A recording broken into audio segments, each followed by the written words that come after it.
Hello, everybody, and welcome to On the Move, a show where we share transportation sales and marketing success stories. I'm Jennifer Carpus Romaine, the Executive Director at the Transportation Marketing and Sales Association. We are a trade nonprofit in the transportation and logistics space, educating and connecting marketing and sales professionals in the industry.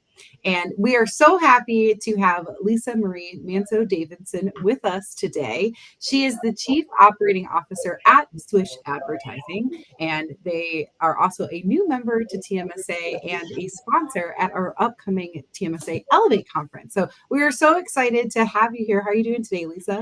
I am doing so good and I'm so excited to be here. Thank you for having me. Thank you for the invite. I'm very honored. Of course, we're happy to have you here. Like I said, you guys are newer to the TMSA community and would love to just kind of get your perspective and your background on how you guys found yourself here and what you're looking forward to being a part of TMSA.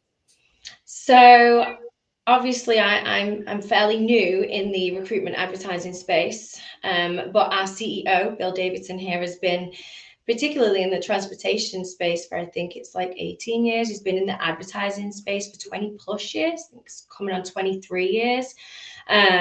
So throughout Swish, we have over 100 years of expertise in the recruitment advertising space, which I, for one, am very, very proud of. My background goes into legal, so I do all the boring HR stuff, you know how it is. I love it though. And I also run our DE&I element here at Swish Advertising, helping clients get diverse candidates. That's one of my biggest passions. I think the reason that TMSA gravitated to Swish Advertising was I'm always on the lookout for ways to meet new people. And I loved you guys because you do have a community. And I loved the community aspect. And it wasn't just a community aspect for me, let's say, Lisa-Marie, it was for the whole company. And so that excited me when I got to send the email to everyone in the company and say, you know, we're a part of TMSA, sign up, join in, be a part of the community, find out what's going on in the freight market, find out what's happening in transportation. And everyone was very excited. They immediately signed up and was excited to find out what you guys were up to and what you were doing. So that definitely drew me in.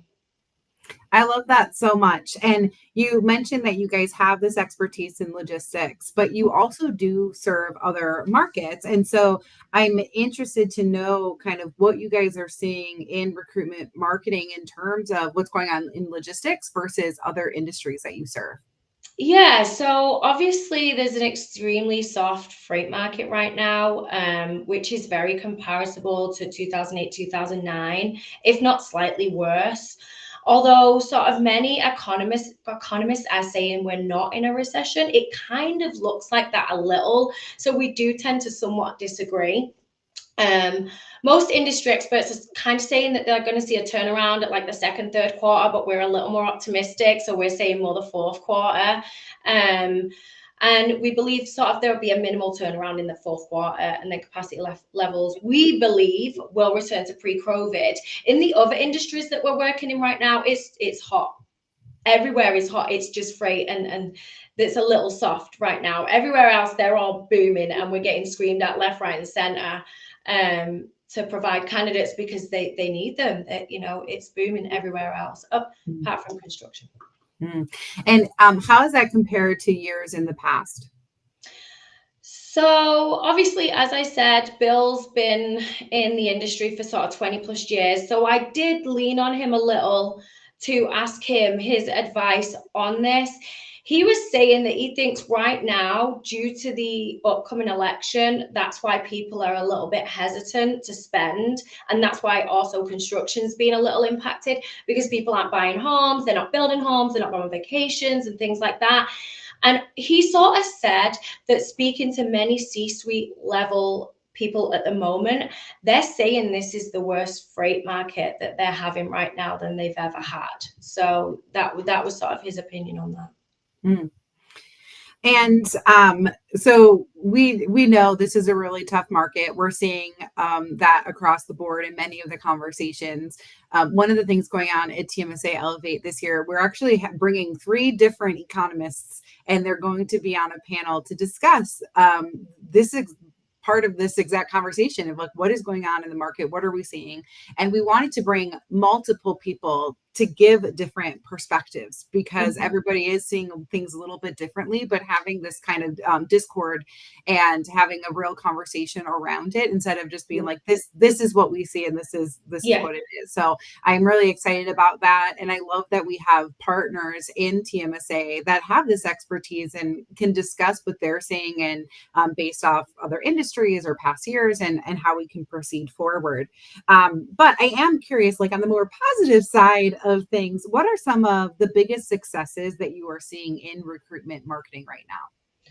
I love this topic. And whenever we get a new client, I get very excited because what we do at Swish Advertising that makes us kind of stand out is we always innovate. Technology is so hot right now. AI technology is so hot right now. The things that you can do with programmatic platforms are insane. If you put programmatic and AI together, it knocks everything out the park for everyone across the board, regardless of the industry. That's why we're able to hop into so many industries, because we can just knock it out the park for everyone because of technology. Also, affiliate marketing is huge right now as well. And the thing that I love, and this is what I'll sing about in my elevator pitch to everyone, is we don't wait, we innovate. Every Mhm. time, we're always on the lookout. We always want to be the best. And are you seeing any type of missteps that are people are doing? And I would love your perspectives overall, but also with AI. I feel like there are things that people are doing really well, and then some people are leaning into the wrong parts of it. Would love your perspective on that. Yeah, so I think with AI, you've really got to, whoever you're using for your AI technology, you've got to do your research on them, because everybody's coming up with the latest. I'm the best at everything in AI. But you've really got to do your due diligence, and you've got to test these people, and you've got to see, you've got to get your demos, you've got to spend time. And I know a lot of people don't have that time to spend trying to find out if this is the right fit for their agency and for their clients. I think what I tend to do, and what we tend to do as an agency as a whole, is we'll sit down, have the demo, do the research, look at what they've done and how they've done it effectively, and then we'll test it out with clients that are willing to test new platforms with us. And then this way we've got the data to back it up. Have we done some hit and miss things ourselves? Absolutely. But it's about recognizing that and not just staying static. If it's not working for one client, it may work for another, who knows? But we don't just stay static. We'll always sort of maneuver our way around. I did manage to get a quote from Bill about this as well. And I said, give me a quote and I'll feed it word for word. So I have it written down over here. So I'm just going to give you a little Bill Davidson quote. And he's obviously the CEO of Swish Advertising. He says, a lot of carriers are resting on their laurels right now. And this is probably one of the easiest markets to recruit drivers in because of the short capacity. If these carriers don't prepare their recruiting department now, spending 2 to 3 times more when the capacity comes back early next year is what they'll end up doing. He's Mm. saying now is the time to start taking a deep dive in all recruitment functionalities. And that's what we're sort of putting forward is, why don't you come and test these AI technology platforms and programmatics? Because we've got a flood of candidates right now. There's a flood, they're everywhere, they're all desperate. Mhm. So that's one of the great things that I love here is that, we're always willing to try and learn with it, but not afraid to step away if it's not the right thing either. I think that's really important. I do think when we have soft markets, we worry about the things we should be worried about, but it's also okay if things are a little bit slower. There's an opportunity to invest a little bit more time, even if you can't invest the money. But yeah, do the demos, test out what's going on, see what works. One of the things I found with AI, especially when we're talking about like industry specific stuff, you are the expert at what you do. And so figuring out, can the AI speak that language, or how can you twist it so it can? Even something as simple as ChatGPT. Like, I throw stuff in there all of the time, but I'm like, oh, like this is not saying what it's supposed to, or it shoots out the same words all the time, like the Yes. same phrases. So I'm Yeah. like, oh, like I was creating a new session for Elevate, and I was like, oh, we've used this verbiage like a few times. So I need to make sure that we're changing that. Like, you are still the expert, and you can't Absolutely. rely on AI to be a person. And that's some of the things that, like, that's what I see as people are like, oh, we can lean on this technology to provide. And I think it should supplement. Yeah, And no, I agree. and I feel like some people are forgetting that. Like, people still want to work with people. They still care Oh, about who your absolutely. team is, who you're working with, what you're doing. And if we lean too much into that AI piece, then we're missing so much. So, I agree, especially human interaction. Now, employer branding, we deal with employer branding all the time. And from a DE&I aspect, that's one of the areas that I live in. And that needs human interaction all day long, because company culture is everything. And there's not a robot on the planet that could replace that. People connect with people. mhm, And it's one of the biggest things I preach, especially with DE&I candidates. You couldn't get away with it with AI. You just couldn't. mhm. So there's still certain parts of industries where you do need to use that human contact, human interaction, human thinking as well. It doesn't know everything, but it's very good in sort of a technology aspect, like Mhm. programmatic aspect, affiliate marketing aspect. AI is pretty good behind the scenes. I don't think it's the forefront at all. Right. And you can use technology to give your humans the information they need to then succeed. So, Yeah, like, as a sales or marketing person, you're like, okay, I'm about to go either do a new campaign to a specific target demographic, or I'm about to jump on a sales call. How quickly can I get the information for the person I'm talking to, or for the target audience?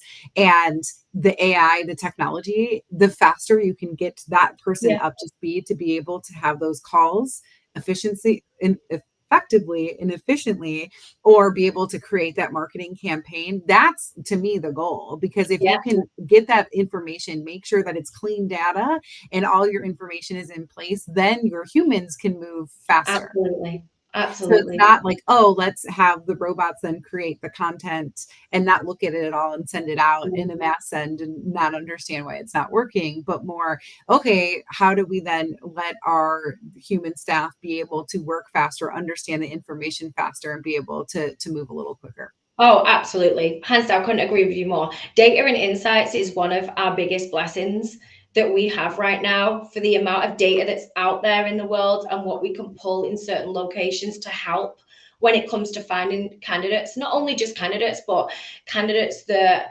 are eligible for your company, who are working for, like, I'm all about advocating for millennials right now. I'm a Mhm. millennial. And Same. they're your next wave, right? They're the next wave. People that are retiring, you need to be speaking to millennials to get them in. You need to appeal. They're your next batch of 30 years, of loyal Mhm. service. I'm all about things like that. And so data and insights is where you can find those candidates. You can speak to those candidates. You can find their locations, where they are, if they're currently working. Like, you can find all this stuff. Data and insights is insane. And we're partnered with one of the best companies on the planet for finding that information to make sure that our clients are hitting the mark with it. I love that. And you talked a lot about, like, DE&I candidates and how to be more inclusive to Yeah. those. And one of the social initiatives that Swish has been doing on social is the Women Crush Wednesday, which is how we actually became affiliated, Yeah. because you reached out to me and you wanted to feature me, which was awesome and fantastic for me. But I would love to know more about what led to that. If you want to explain that initiative a little bit more, if people don't know about it. And if people are interested in sending names over to you, do you accept nominations? Absolutely. I love a good nomination. And not only is it just you can nominate the women in your life who are in business, but if you have women in your life who are currently looking for employment, we will also shout from the rooftops for them as well. The reason that I put forth Woman Crush Wednesday, because it was my little idea, Mhm. is that, as you can tell, I'm not from America.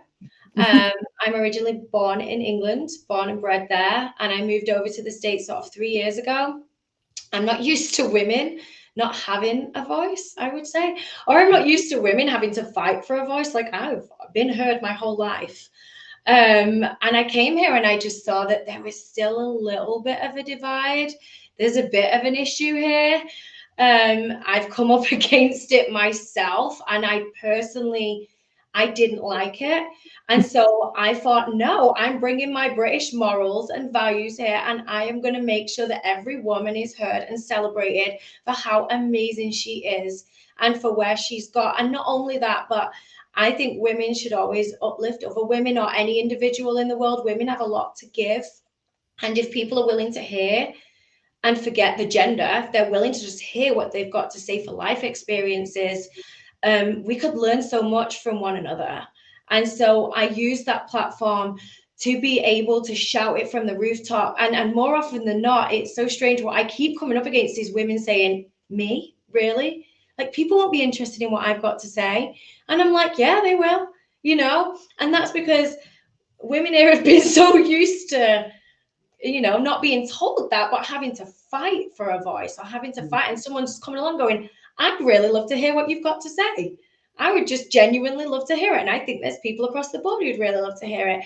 And so that's one of the things I keep coming up against. And I'm like, yes, I want to celebrate you. Like, you are so amazing. Or then they'll say, wait a minute. They'll think like there's this ulterior motive, or like I'm trying to sell them something. And I'm like, no, I genuinely just want to celebrate you. Yeah, in England, I've approached a couple of people that I know in England who've set up businesses. Straight away, I'm like, I want to celebrate you. And they're like, yes, let's celebrate me. Yes, I did well. Like that. I get that back home. Whereas here, it's a little bit like, why? It's a little bit more like dubious. So they're just some of the things, but absolutely, you can put anyone forward.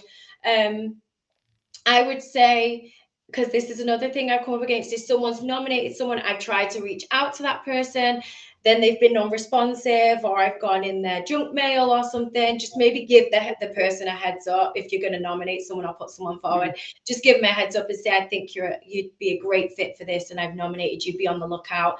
If you'd like to nominate someone, or if you are a person who would like to come forth and be part of Woman Crush Wednesday, or you're looking for a job or anything, or you're excelling in life, you can reach out to me on my LinkedIn, which is Lisa-Marie Manso-Davidson, or you can email me at lisamarie@swishad.com. And then we'll have a little chat, and we'll find out your things and your advice to other women. And then I'll pop it over to the marketing department, and we'll get you out there. Yeah, it was a pleasure having you reach out, and it kind of did take me aback, because you get the notices all the time with people being like, oh, you're a top business women leader, and then but like, send us your check for the nomination, and you're like, that's not how that's supposed to work. Like, if you want to highlight someone, just do it. So yeah. But I love all of the work in the industry that people are doing to put forth DE and I. That's something that we're pretty passionate about at TMSA as well. We have the DEI task force. This year, we're actually debuting a wellness room at conference, which I'm so excited about. It'll have like a sound machine in there. We have stress balls. We have fidget spinners. We have coloring pages, just all things to kind of take it down a little bit. I feel like I can get really overstimulated at conferences. They're very like go, go, go all of the time. And we wanted to kind of represent a safe space to just like bring it down for a minute. I also know that if I go back to my hotel room, I'm not coming back for a long period of time. So as an event planner, we want to encourage people to still stay in the mix, but have kind of a safe space to just like breathe a little bit. So really excited about that. But this will be your first TMSA Elevate conference, and we're so excited to have you guys as a sponsor of the show and participating in a few different things. But I'm curious what you're most excited about and looking forward to coming to conference this year. Now I'm excited for the coloring in. Yes. You'll find me there, guys. I love coloring in. That's how I switch off, like that. Doodles. Yes. I'm a doodler. I'm a massive doodler. I have pieces of paper everywhere with little houses on and little trees. So you'll find me there. Very excited about that. But I am excited about the DE&I initiatives. I'm always trying to educate myself. I'm always trying to see what people are doing out there. I attended Paramount's DE&I. I attend all the seminars online. Like, I'm always trying to educate myself. So I'm very excited to attend that and find out what other people are doing in the industry with DE&I initiatives. Absolutely, hands down. Absolutely. We have a couple of those, and then we also have some highlights on sustainability as well, because that's a different part of D&I is, are you being sustainable? What practices are you going into? We're seeing in this industry more and more of those elements in like RFP processes, and how do you kind of go to market like that? And so we want to be supportive of those initiatives as well. So we have a speaker on that, and then one of our sessions kind of intertwines both the D&I and sustainability. So we're really excited about that. And we're always excited to present D&I content. We did actually recently launch our website page on our regular website that has our D&I starter kits and things like that. So we have a lot of things in motion. It's kind of, we launched our D&I initiative last year, and it's been a lot of behind the scenes things getting present, like being able to start presenting stuff. So it's exciting for us to be able to start really putting things out. It's amazing that you guys do that, because I do find sort of in the industry, they're not so susceptible to it. Some companies really are, they're all in. And then there's still some companies out there that, you know, when I get on to speak about D&I, they're like, we do enough of that. I mean, really, do we? You know? No, it's like there's always, it's never going to be like fixed or cured. It's about continuing to evolve. And I love that even though you are truly an advocate for DE&I, you're like, I'm excited to learn more, because I think that's how we all are. Or just, I know for me, and I've told this story before, but I always only thought about race as like when I thought about DE&I stuff. I was like, oh, like I'm white, I'm not diverse. But then you look at all of the different ways people can be diverse, and all of the different ways that we can help make people feel more included and inclusive, and creating equity in our companies. And there's so much more than just one thing. And that's what I'm most proud of at TMSA and our initiatives with it, is that we do have representatives for all different types of people. Even something like this year, we always have like a specialty cocktail at our award ceremony, but we're having a mocktail version, because we know that not everybody drinks. And so we want them to be able to celebrate and be excited too. So just like little things can really go a long way, I think. So those are all things that we have. There's so much stuff in store. Some are surprises, and some are we're openly talking about. But really excited to have Swish as a part of the TMSA community, and also to just have your guys' energy and vision in our community supporting our event. And excited to meet you in person, because we've talked quite a few times over the screen, but I'm excited. So that really takes me to my last question that I like to ask everybody that I interview.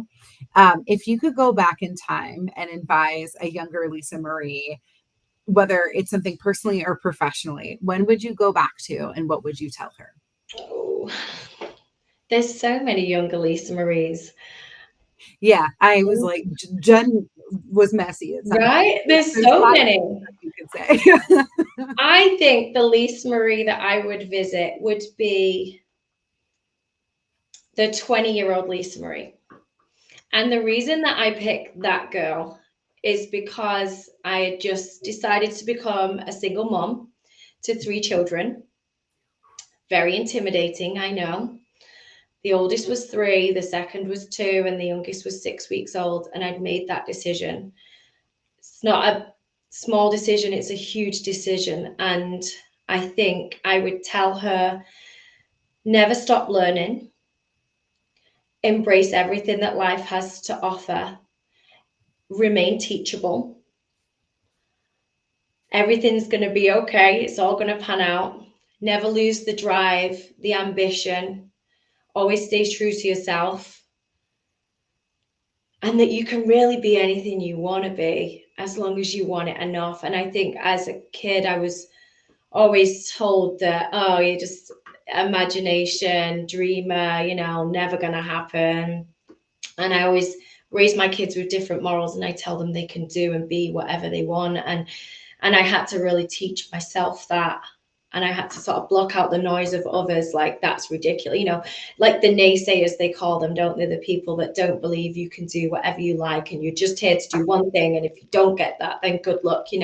I'm an author, I write screenplays, I do all sorts of various things. And I've done that through drive and passion. And I would just tell her, because if I wouldn't have listened to those voices, I would have done that a lot sooner. It took me a lot longer because you're like, oh yeah, I'm supposed to just be this or just be that. I'm supposed to just have a low level job. And, I'm like, no, it took me like 27, 28. And if I told myself that at 20, Lord knows where I'd have been by now at 36.